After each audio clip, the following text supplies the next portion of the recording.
Welcome to the Get Offset podcast. My name is Emily. My name is Andrew. And today we're going to talk about, wait for it. Yeah. Wait for it. Okay. Wait for it. I've been waiting! Patience! We're going to talk about patience in a way. Like going to the doctor's office? Not like being a patient, like the noun, but patience like the virtue / verb. Or Patience, the planet in Firefly? No, it wasn't Patience wasn't a planet in Firefly. Patience was the Oh goodness, I need to watch that show again. Patience was You could say from literally anything and I would not know if you were lying to me. No, Patience was the gang leader in episode 2.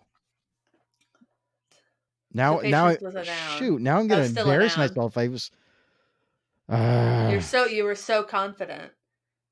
I was. You just came out so confident and just really mucked it up. I did muck it up, but my brain is recovering. It was 100% the gang leader in episode 2 of Firefly, the series. Which, as much as I love that show, has not aged well and would not have gone over as well in this day and age. Yeah, that's a lot of things. I've chosen to look past its crucial flaws in terms of, social wokeness and just enjoy it for what it is. Should I? I mean, that's your prerogative.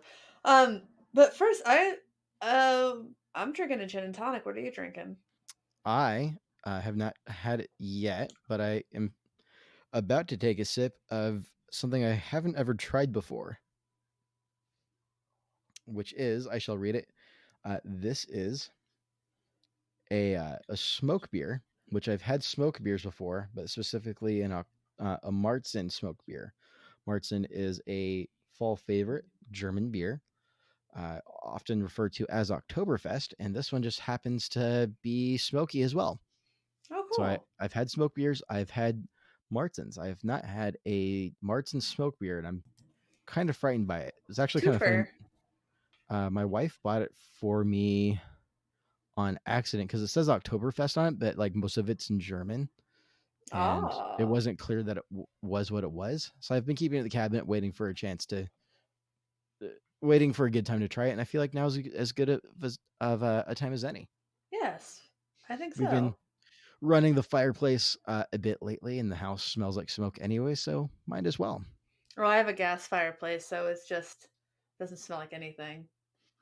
Wood fireplace is 100% the way to go. For smells, for convenience, maybe not. But what does a gas fireplace really accomplish? It makes the house warm. But isn't that what heaters are for? This heats the room that we spend most of our time in a lot better than our heater. No. And it's also, I think, probably a little bit cheaper. That is true. Wood is expensive around here. I've been putting off trying to find like somewhere that'll sell like a cord of wood just to throw in the backyard. But you have to dry it out, so it has to be like covered really well and cured. Yeah, I've got wood curing my back porch right now. Yeah. That I'm rather impatient and I will burn occasionally, but yeah. Probably shouldn't, but you know. Well, I mean, that's your loss if you're not patient enough. Anyways, long story short, I'm sick and tired of paying like $5 for like 3 little sticks at the grocery store every time I want to. I need to send you a video that my brother-in-law played for me and the whole family the other day at Thanksgiving. It was a spoof video of a like a hipster like artisan firewood. Oh no. It was beautiful. It wasn't real, but like it was very well done. That sounds so That sounds like a real thing. I can see where it's going, and just based on the concept, I've got like 8 different punchlines running in my head. It's pretty amazing already. Oh, well, just keep them to yourself, please. Yeah, I won't want to torment anyone with it. No. All right, well, here goes nothing. Here's a sip of smoke beer. At least you stopped reading that from that joke book. Yeah, I haven't found it since we moved. Ah, That's actually one of the best smoke beers I've ever had. nice. Congratulations. Yeah, that plays really well together. I don't typically like smoke beers all that much. They tend to be a bit much. This one's actually pretty smooth. I like that.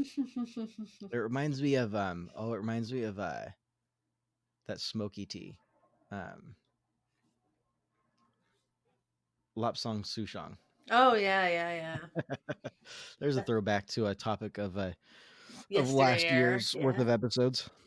Yes, that's a throwback. Yeah, so this is basically Lapsang Souchong, but like beer. And it still has notes of bacon in it, which is pretty good. I'm sorry, my bassist just sent me the whole group a picture of what I thought was a cigar, them smoking a cigar. And then in the comments they say that is a 7 gram blunt, by the way. Oh my goodness.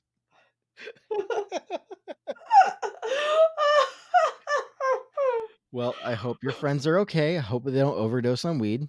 I don't think that's a thing. They're they- That's the joke. they're a pro. They're a pro. I Even if they were smoking a cigar, I'd look at it and be like, I think you might barf later, because that's the experience I've had every time a friend has like just smoked a cigar. They always barf. But Well, we've lost so many people by now. The people who don't agree with the smoking of the weed. It's 7 gram blunt. What? This is a guitar podcast. moving on. This is actually a Cats podcast. And how is Princess Carrie Oh, Fisher doing? Princess Carrie's a good girl. It's getting colder, so she's snuggling up a lot closer to like my midsection, because that is where the warmth lives. So at night she's so much more snuggly, and it's kind of the best. Aw. She's a good girl. How's Poppy and Percy? Poppy and Percy are good. They are overjoyed to have the Christmas tree. They haven't broken anything yet, but Yet. holding my breath. Who do you think is more likely to break an ornament? Poppy, Percy, or your child? Percy is a guarantee. Percy's a guarantee. Percy is a pro with Christmas trees. So here's the thing: is Percy's enormous. I think Percy might be bigger than your child. that is entirely likely.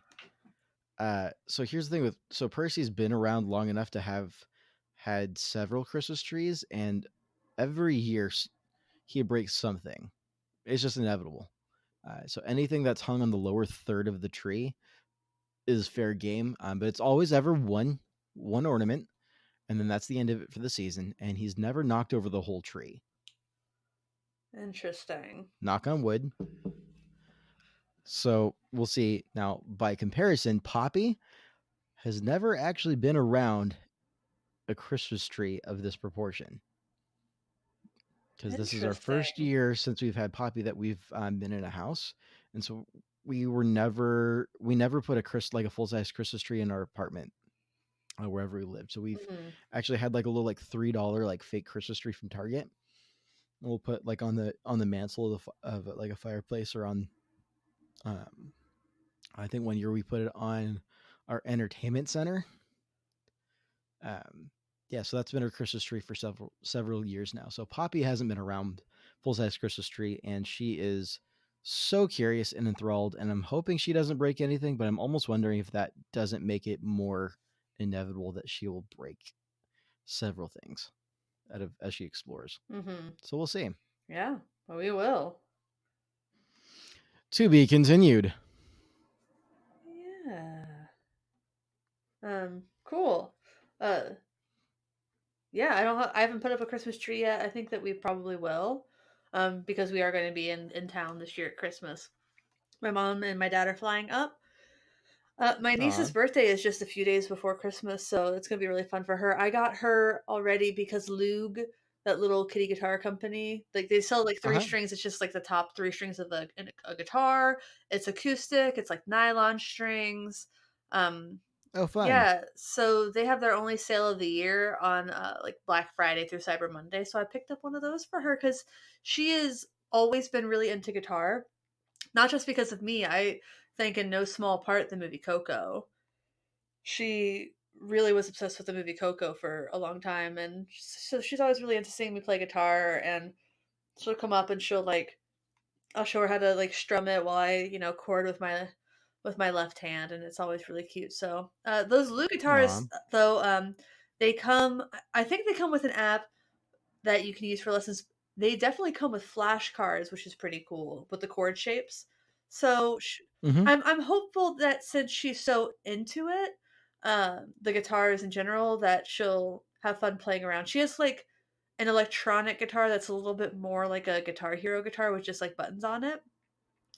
And since she's 3, or about to be 3, uh, yeah, I think she's gonna dig it.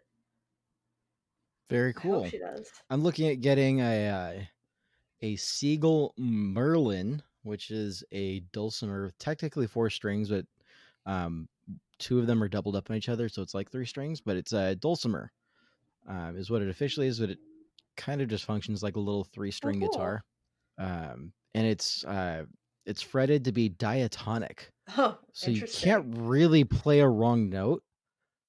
Um, which I feel like that would be like padding things for my child a little bit too much. At the same time, I don't want them to get upset with the process. Totally, totally. And I feel like if I give them something where they can't play a wrong note and they can start to get a feel naturally for the major scale, Mhm.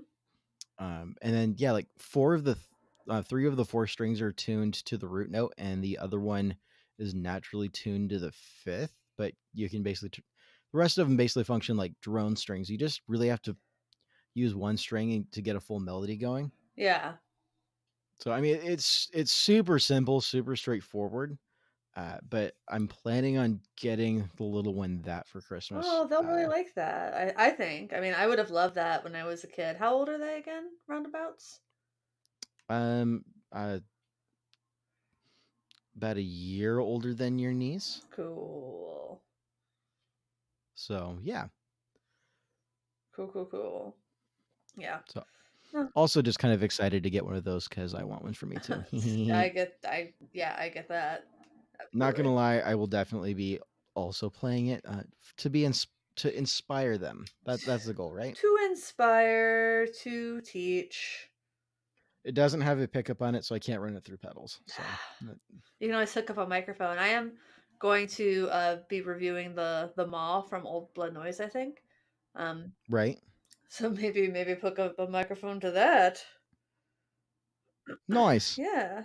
I just sold a couple pedals on reverb.com, which is exciting. fun. What did you sell? I sold 2 loopers that I don't need anymore since Boss so graciously has sent us the RC10R to Nice, review. So it's basically the backbone of our demo channel now. So I don't need the other loopers.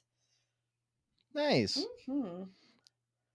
I've been considering selling some things, but I think I'm gonna wait till after Christmas time. I admittedly was in a bit of a mood the other day and started to line up my pedals and go, all right, so which one of you are going? Yeah, they can't all stay. One of you's got to go. So I haven't listened to anything yet. I think I'm gonna wait till after Christmas and pump the brakes a little bit. But thinking about moving a couple things. In the meantime, I did just order a whole bunch of wiring. So I ordered a spool of wire, and I'm considering redoing my harness on my Jazzmaster for practice. Ooh, that's a lot Um, of practice, friend.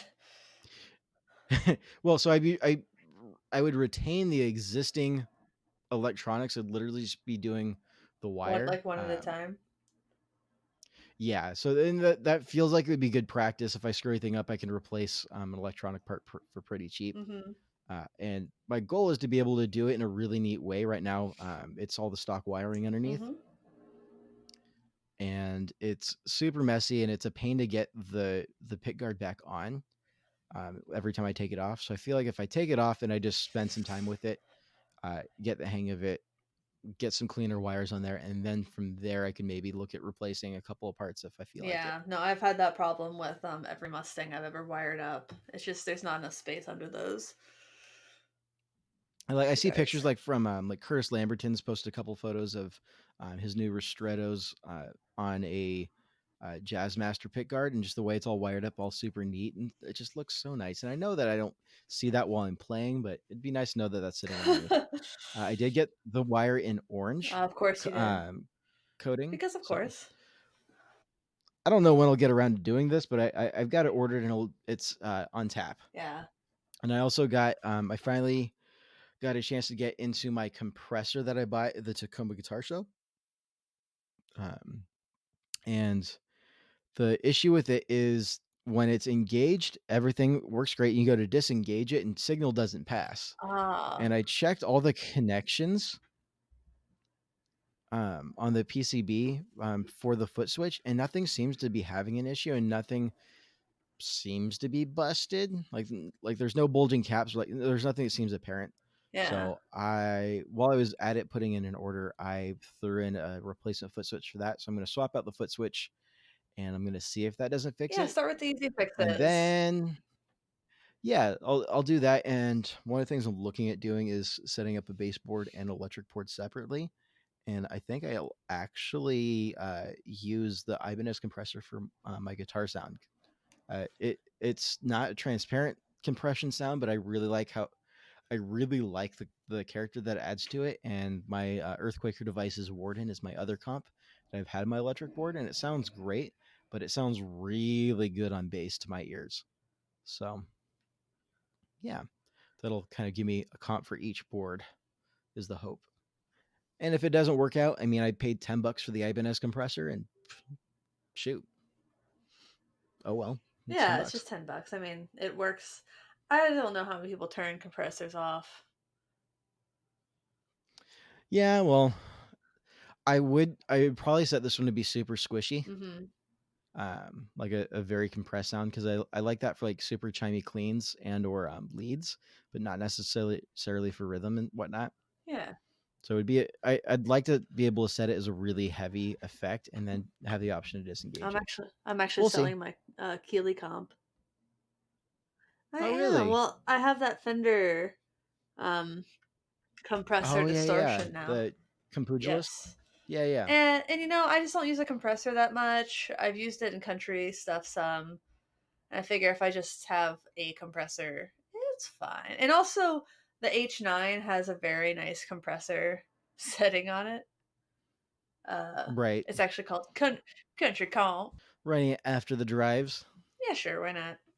I mean, for like if I'm actually doing like compression, typically I'm probably not playing a very distorted signal because I mostly use compression for country gigs. It's like slide parts and stuff, or No, just like chicken bacon. oh, Carrie, sweet gotcha. Jesus. Yeah, so I would probably just kind of crank the gain a little bit on my amp, and then the compression would still be before the gain. Aha. Well, very cool. Aha! Pedals aren't everything. Though they kind of are they Well, are kind of in my world right now, but I think they're pretty great. I I I, I have a tendency to like them. there are some pedals that I filmed demos for recently, and there's one like the ones I prioritized are ones that I kind of wanted to sell because I bought some new things recently. Just want to kind of get that cash flow back in a little bit because I'm not the fastest about sending out invoices, which is stupid on my part. Um, but I I plugged in the Ghoul by Matthews Effects because I haven't played it very much. I was like, oh, I'll probably just get like sell put list this for a little less than I paid for it. I plug it in, I play it, I film the demo, I go back, I'm like, oh, I can't sell this. This sounds great. I That forgot. one was really good. Yeah, yeah, no, it sounds very good. Uh, I But if you're not using it, I know of a shelf where you could store it. hey, I've cleared off some shelf space, Mister. Just saying, anytime some pedals need some refuge.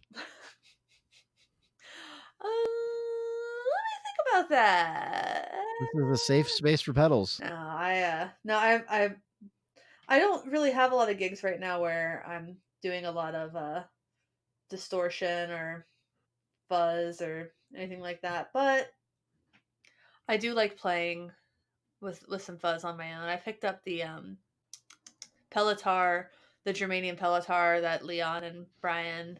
Yeah, Nice. so that's why I'm selling some stuff, Andrew. Well, that seems worth it. Yeah. I mean, I love the half horse so much, and that's been on loan to a friend for a few months. Um, and I know the Pelotar, like half of the Pelotar is the half horse. And then like my favorite Right. part of the mount hood is the germanium boost. So to have like one of Brian's germanium boosts and the Pelotar with separate foot switches, I think I'm going to like it. I didn't really have to think about buying that one too For much. show. Yeah, faux show. For For show. For sure, for show. sure. But Yeah. I have to be patient because some of the things I've ordered recently still need to be built. Patience is the theme of today's episode.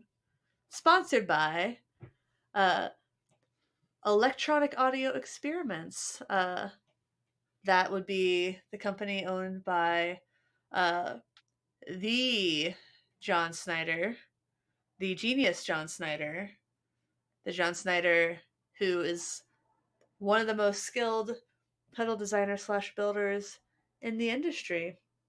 Uh, Recently sent us the Halberd to demo. It's a What? medium, light to medium overdrive, and it shouldn't be surprise anybody that it sounds fantastic. Check out the demo. I have it running through the Milkman the amp in the demo, um, loop by the Boss RC 10R.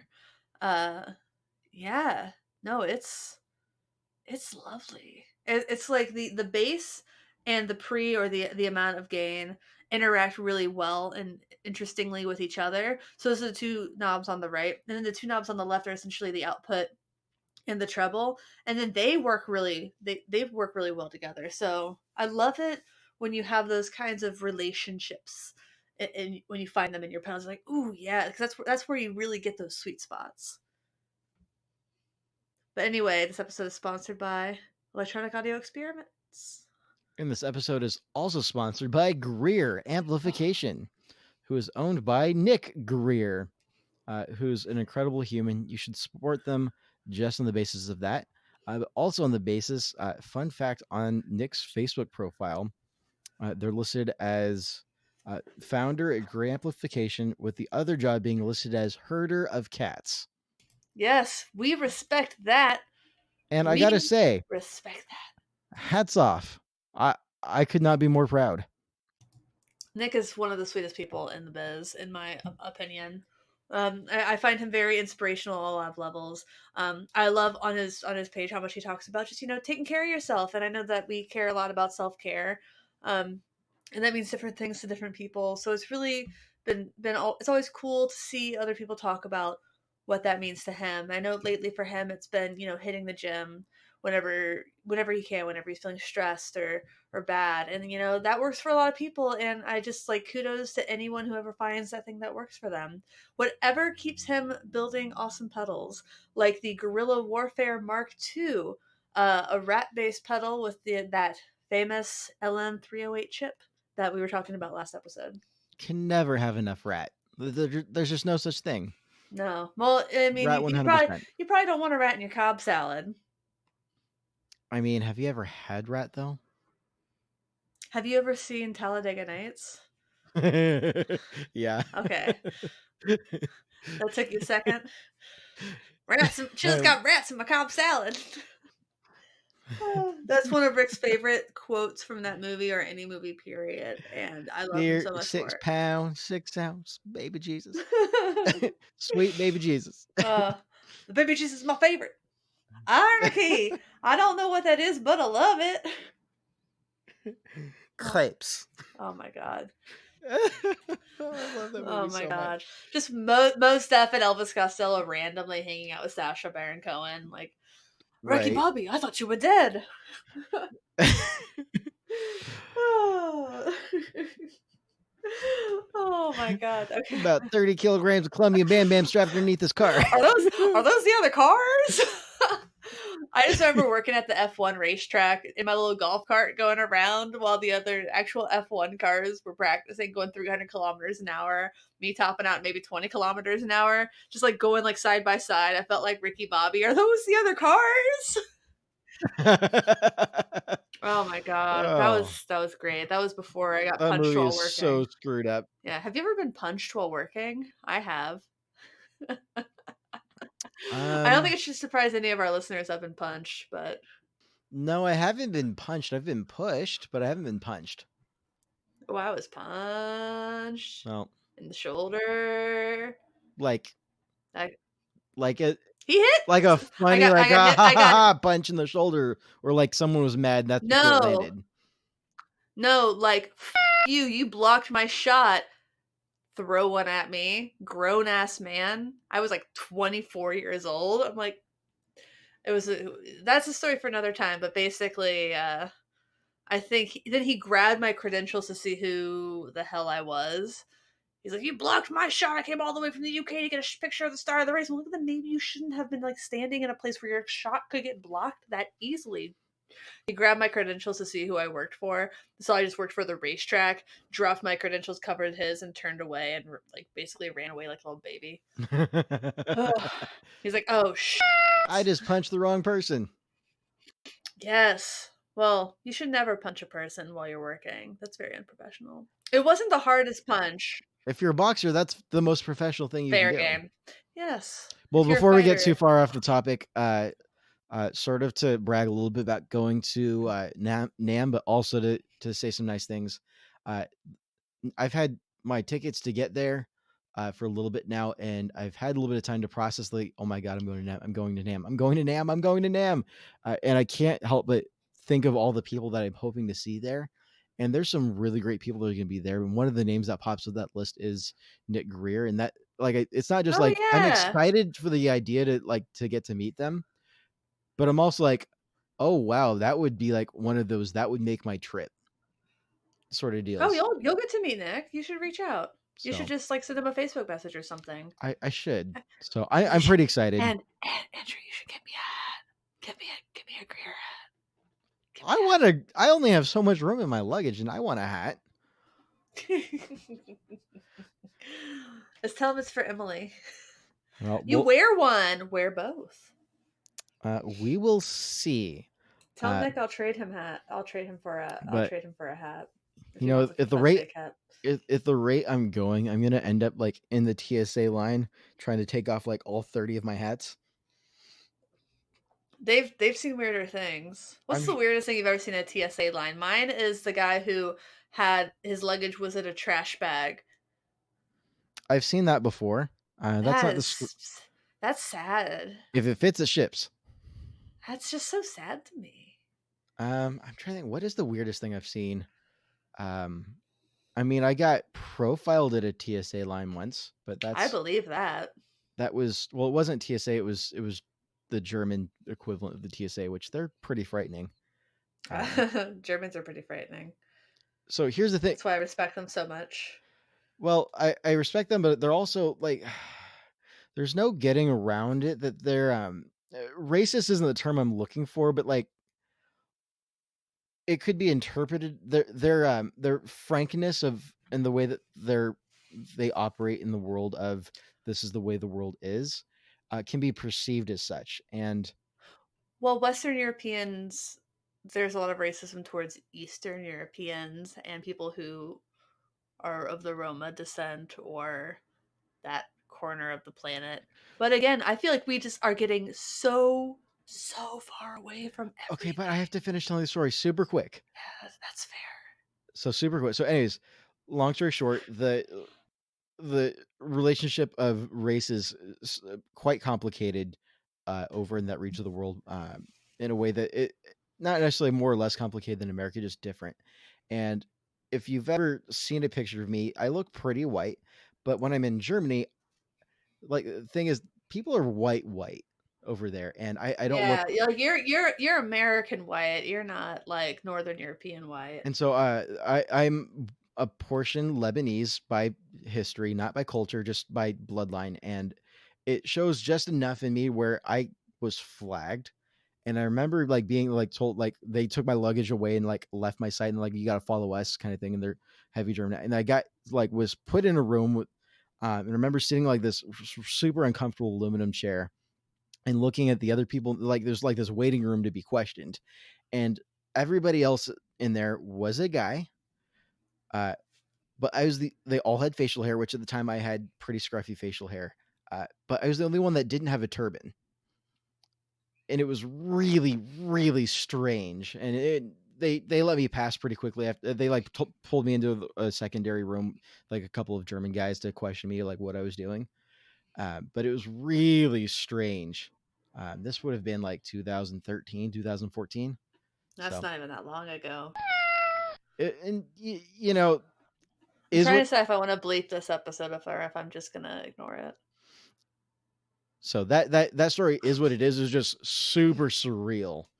I Yeah, cannot that's stress how not good. strange that was. Um, yeah, because that for the most part, the fact that I happen to distantly have some of that in my blood hasn't primarily been an issue ever, with a couple of exceptions. But that was just yeah. So long story short, super strange. That would be the strangest thing I've experienced in any sort of TSA setting. Yeah, that's not great. So moving forward, Yeah. Yes. we've got the sponsors. We have I'm. more than I just like. I would also now like to apologize to Nick Greer for turning his sponsorship spot into talking about German racism. it's and I'm so hesitant to say like I don't know. Profiling. I'm Profiling. hesitant to say it, and I'm not going to go as far as to say that, and it just will simply acknowledge that the world at large tends to be a little bit more complicated, and we'll just leave it at that. Yeah. Well, to everyone who's still with us, thank you for your patience. Today we're going to Indeed, talk more about patience. Um, patience. yeah. So I swear I woke up in the middle of the night last night, and I just thought about how um, the record that my band has recorded that's getting closer to finding a distribution home for that was probably finished recording in May, and the masters were released to us a few weeks ago, and we're still literally months away from releasing it. And it reminded me of my friend Brian, who wrote that co-wrote with Ashley Gorley the song "Yeah," that Joe Nichols #1 hit a few years ago, and conversations I had with him at the time about that, and how he said that was so weird that people would come up to him and say, "Oh, that's such a great song. I really love that song." And people were responding well to it, and him being like, "I wrote that song like 5 years ago." And just like the amount of waiting that exists in the music business that I think a lot of people find frustrating, and how that kind of ties in a little bit to sort of how I do a lot of my work. I mean, the way I film my gear demos, I mean, I can film 5 or 6 of them in a night. Editing them takes maybe 30 to 45 minutes per video, not counting rendering and uploading time, which is a lot longer. Um, and the idea that I have of pacing content out instead of just like batch releasing it all at once. Um, and I don't know. I know that some of our listeners have talked about want us to talk a little bit more about what's it like to be in a band, or what's it like to um, be involved in the music industry and working in realms like that. And I think that one of the things that's not often talked about in the music industry is just the amount of waiting around you do, whether it be getting to a gig at 4:30 to play a spot at 10:30, or recording an album and then having it be released next year, and by then you may have already written the next album, and then you're still playing all these songs that are old, or um, filming a demo and wanting to talk about it because you're so excited about it, and having to wait a month before you release it just so you don't inundate subscribers and get unfollows because of that. And yeah, I don't know. I just kind of want to talk about that a little bit. I was also half asleep when I sent you that message, and for some reason, in my fully awake state, still thought it was a good idea to talk about. And here we are. And here we are talking about it. So yeah, that's just kind of something that I wanted to talk about. and share, my experiences with it. Um, and understanding that it's an experience a lot of creative people have. I mean, you look at art. I know I'm about to start on Prince. You look at artists like Prince, who, like, whenever whenever he released an album, there was probably already another one ready to be released. Like that was his pace. That's not everybody's pace for sure, but there is quite a lot of that whole. Okay, now it needs to be a cycle, because if you release everything you have at once, you're not giving yourself time to promote the thing and giving people the time to really absorb it and take it in, and letting that thing you created breathe on its own, or giving it that space. And I think that's there's a big necessity in that way of not releasing 3 records a year, uh, um, or releasing 3 demos in one day. And I feel a little bit like even I personally create a backlog of content, and I feel like I add to that more quickly than I can push it out, if that makes Right. sense. Yeah. No, it makes total sense. Yeah. And it's not to say it's good or bad. Sometimes it's frustrating, and sometimes I remember why. It's important to uh, not just hastily do things, because I think, like for Sunday Crush, like, yeah, we could have found someone who would release our record, pretty immediately. Um, but was the contract right? Was it the right partner for us? Would we really be getting any benefit um, in doing so? Because we're not at the point in our life as a band. And here I am talking about a record I didn't even play on, but I still feel very close to. Uh, we're not at that point in a band where we can just kind of surprise release something and anybody's gonna get we need to have that breathing time. We need to have our ducks in a row. We need to have a plan, and that's how I feel about the demos that I do as well. So I'm releasing on Monday, Wednesday, Friday. I have demos recorded out and edited and scheduled through at least December 18th, if not farther. Um, but I'm spacing them out because I want to give each one, a day or two to get its own individual promotion. I don't want subscribers to get a billion notifications from me. I don't really want them to get more than one video upload notification per day, because I feel like at that point you're feeling annoyed by somebody. Um, and I just want them to be able to get that individual attention. So on one hand, it's like I know why I'm doing this, but then there are people like songwriters who, you know, Brian, my friend Brian Simpson, he is actually signed to a publishing house. So how that usually works is he has to deliver a certain number of uh, quality or acceptable quality to the publishing house, a certain number of songs a month, a year, uh, and when you're doing that, it's kind of inevitable that you're probably just going to straight up forget some of those exist. And how wild it must feel 5 years later to have a number one hit with one of those songs. Because it was at that point, it's probably not even a lot of patience. Like you're probably told, like, oh, so and so has it on hold. That's very common for a billion songs in Nashville. Oh, so and so's recording it. Might not get released. Oh, it's getting released. It might not be a single. Oh, it's a single. It might not get charted. So there's just so much waiting for things that may never happen. And that's a big part of that I think life. right, and I think that's really interesting perspective into what the industry looks like behind the scenes. Yeah, because I think that I think one of the ways that that manifests itself in, I think, a really strange way is, excuse me, you see like an artist who's passed away and songs get released posthum posthumously. posthumously. Yes. Like, Tupac is probably the Um, most famous example of that. and that's just so wild to Mhm. me that I don't know. It's like that's a different level than like Renaissance painters who became famous like 100 years after their Right. death. Because it's not like they hadn't released their Well, paintings. yeah. No, that was because a lot of that work was probably commissioned. Um, but like you see, like I see pictures of people in studios, and you're like, oh, I didn't know that George Michael and Wendy Melvoin never did a song together. Oh yeah, they did. It just never got released, and now it might at some point.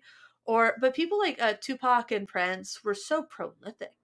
I mean, Tupac was not just a Hmm. rapper, he was, a writer of many different types of things. He wanted to direct, he was a screenwriter, he was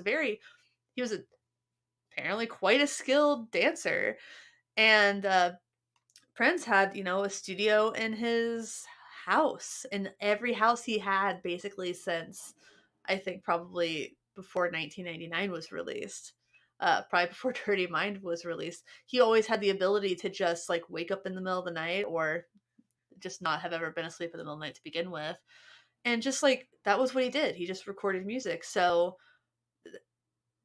understanding that like sometimes part of the creative process is you write a bunch of songs when you were ultimately trying to write one song. Elvis Costello's most well-known song probably is the song Allison, and he had released some demos eventually as sort of like this companion disc to a reissue of his self-titled of his first record, I should say, My Aim Is True. And one of those songs was called Imagination is a Powerful Deceiver, I think. And then another one was called Stranger in the House. And he said of those songs that he was trying to write Allison. He just didn't know it yet. So that's another part of the creative process is sometimes you create a lot of content that is you trying to reach for this thing that you don't even know exists yet.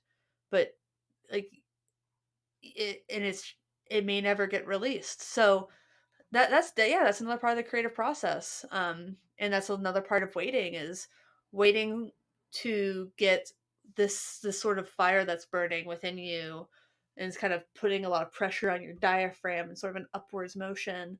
Um, Getting it out there in the way it's just trying to like form the right sentence and get the right melody, and sometimes it takes a while to write that song. Like it's always funny to me that you know, a song like Allison has, some basically predecessors.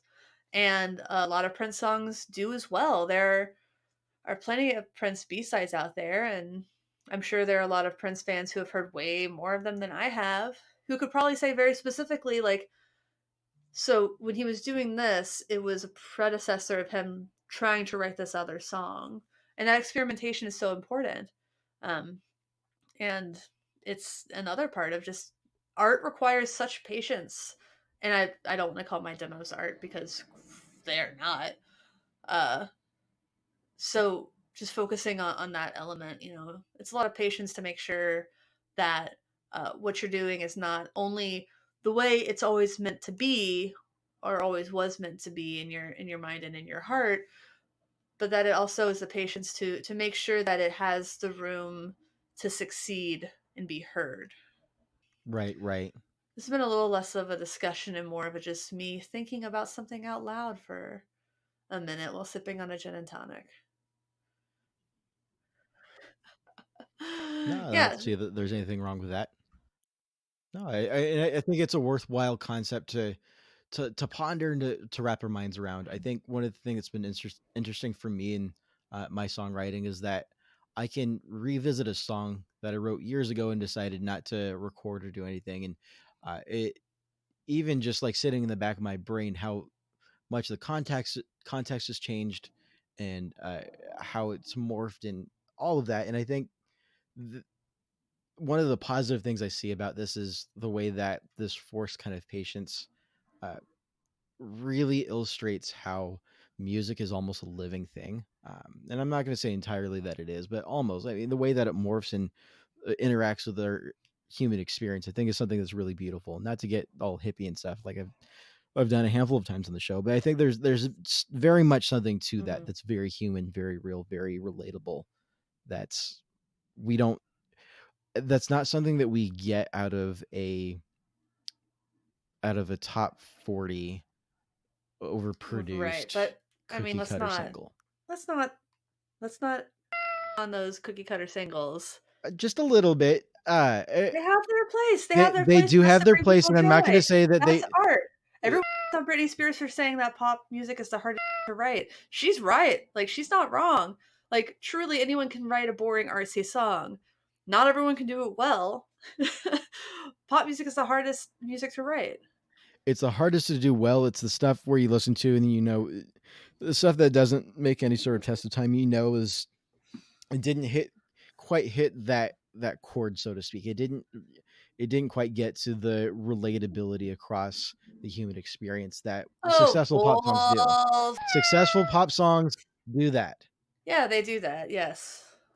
They do that. But even like just having an emotional connection to a song, like, and then hearing it 20 years later, and it doesn't have to be a good song for it to give you a fun emotional reaction that just like takes you back to being like 14 years old. I'm just saying art Right. doesn't have to be like it doesn't have to be like good to matter. Like, it doesn't have to be perfect, it doesn't have to be philosophical. It just has to connect with you, one person anyway. And if it's good to like it doesn't have to be critic good. It doesn't have to get like 8.7 on Pitchfork. I mean, some of my favorite Liz Phair records have like 0-star reviews on Pitchfork. Well, and to be clear, I am not against pop music. Just before anyone gets this idea of what the back of Andrew's mind is like, because you don't want to know how much time my Spotify has spent listening or playing artists like Kesha. I mean, I, just to be Kesha's the best. Kesha's Who would say awesome. anything else? I've caught a lot of flack for that, and I refuse to take it. Yeah, no, no guilty pleasures. I will on music all the time as a joke, mostly, but I don't believe in guilty pleasures. Own what you So want.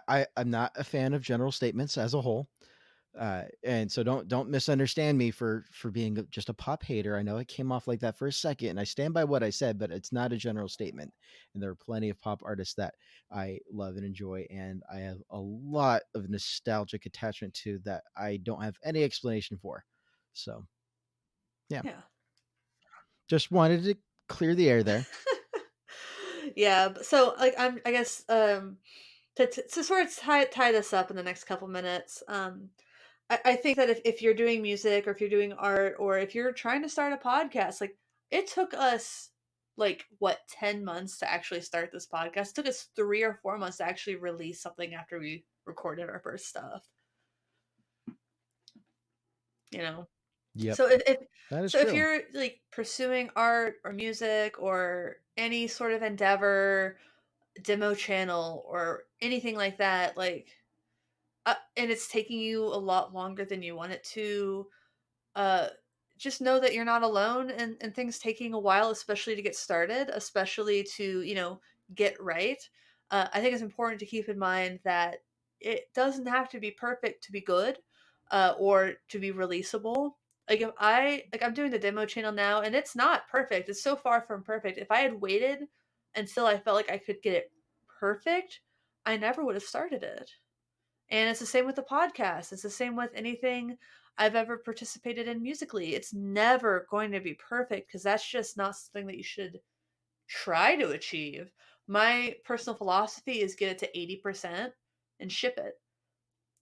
And, I pace pace yourself, I think is kind of ultimately what I think a lot of patience in terms of the music industry is making sure you pace yourself so you don't get burned out right away.